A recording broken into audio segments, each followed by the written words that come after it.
Hello everyone, मेरा नाम है डॉक्टर मोहम्मद काशिफ और आज की इस वीडियो के ज़रिए मैं आपको बताने की कोशिश करूँगा कि स्पेशली 4 ऐसे फूड के उन फूड को उस तरह के खाने को खा के आप कहीं ना कहीं अपनी जो स्ट्रोक की रिकवरी है, अपनी जो पैरालिसिस की रिकवरी है उसको बहुत अच्छा कर सकते हैं, उसको स्टिमुलेट कर सकते हैं, ताकि आप जो है अपने जो मूवमेंट है, स्पेशली जो मूवमेंट की ऐसी प्रॉब्लम आपको रह रही है उसमें आप थोड़ा सा बेटर करने लग जाएं, उसमें थोड़ा सा आप बेहतर हो जाएं, ताकि आप अपने जो डेली ऐसे रोज़मर्रा के काम हैं उसको करने में आप फ्री हो जाएं।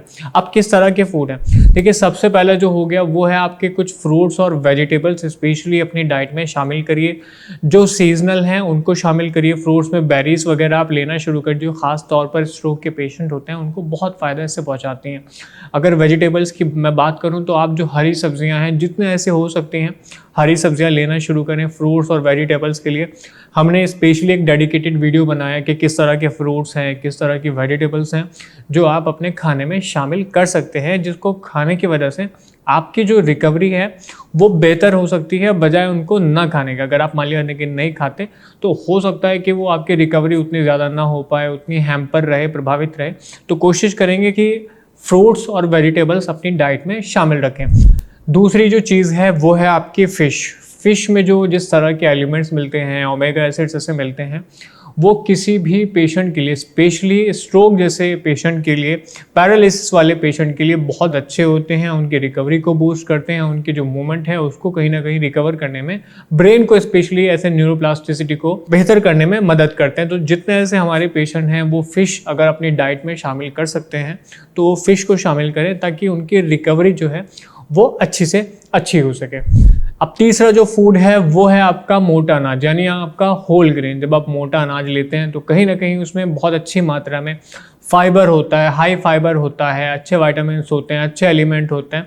तो उसकी वजह से भी अगर मान लिया कि आपके शरीर में पोषक तत्वों की कमी रही है, या कॉन्स्टिपेशन जैसी प्रॉब्लम से आप जूझ रहे हैं, या पेट की किसी और परेशानी से आप जूझ रहे हैं, या बहुत ज़्यादा वीकनेस से आप जूझ रहे हैं, तो इस तरह के होल ग्रेन मिलेट्स वगैरह लेने की वजह से आपकी जो बॉडी स्ट्रेंथनिंग है वो भी बेहतर होती है, आपकी बॉडी वीकनेस कम होती है, और जो ज़रूरी एलिमेंट है बॉडी के लिए, जो तत्व ज़रूरी हैं, चाहे वो विटामिन्स हो, चाहे वो और बहुत सारे ऐसे एलिमेंट हो, वो भी कहीं ना कहीं आपको बहुत अच्छी मात्रा में होल ग्रेन यानी मोटे अनाज से मिल जाते हैं। तो कोशिश करिए जितने ऐसे पेशेंट हैं कि वो अपने खान पान में, अपने फूड में, अपनी डाइट में जो है वो होल ग्रेन्स यानी मोटे अनाज को भी शामिल करें। चौथा जो हमारा पॉइंट है वो है लो फैट। जितना जितना हो सकता है उतनी कम मात्रा में लो फैट के मटेरियल लेने शुरू करें। ऐसे डेयरी प्रोडक्ट जिनमें बहुत ज़्यादा मात्रा में हाई फैट ऐसे होता है, कोशिश करें कि वो हाई फैट के एलिमेंट ना लें, हाई फैट वाली चीज़ें ना लें। स्पेशली हम अपने पेशेंट को जब दवाइयाँ ऐसे देते हैं, जो रिकवरी का ऐसे स्टेज होता है, जो एक्सरसाइज बताते हैं, जो डाइट पैटर्न बताते हैं, उसमें स्पेशली हम बताते हैं कि आप जो है हाई फैट वाली चीज़ें मत लीजिए, आप डेयरी प्रोडक्ट उतने ज़्यादा मत लीजिए। डेयरी प्रोडक्ट के बारे में ऑलरेडी हमने एक वीडियो बनाया था कि टीमाओ की जो उसमें मात्रा है वो बहुत ज़्यादा ऐसे हो जाती है, जिससे इन्फ्लामेशन बॉडी में ज़्यादा डेवलप हो जाता है, खट्टी चीज़ें हुई। तो जितने ऐसी चीज़ें हैं कोशिश करेंगे पेशेंट के वो कम से कम मात्रा में लें, ताकि उनकी जो रिकवरी है, उनकी जो न्यूरोप्लास्टिसिटी है वो अच्छी रहे और उनके मूवमेंट जल्दी से जल्दी डेवलप हो जाए। मैं समझता हूँ कि आज इस वीडियो के ज़रिए जो आपको पॉइंट्स मैंने बताए हैं, जो बेनिफिट्स आपको बताए हैं, वो आपको समझ में आए होंगे। फिर भी कोई सवाल है तो आप नीचे कमेंट सेक्शन में लिख के बता सकते हैं। मैं कोशिश करूँगा कि उसका आपको बेहतर से बेहतर जवाब दे सकूँ। धन्यवाद।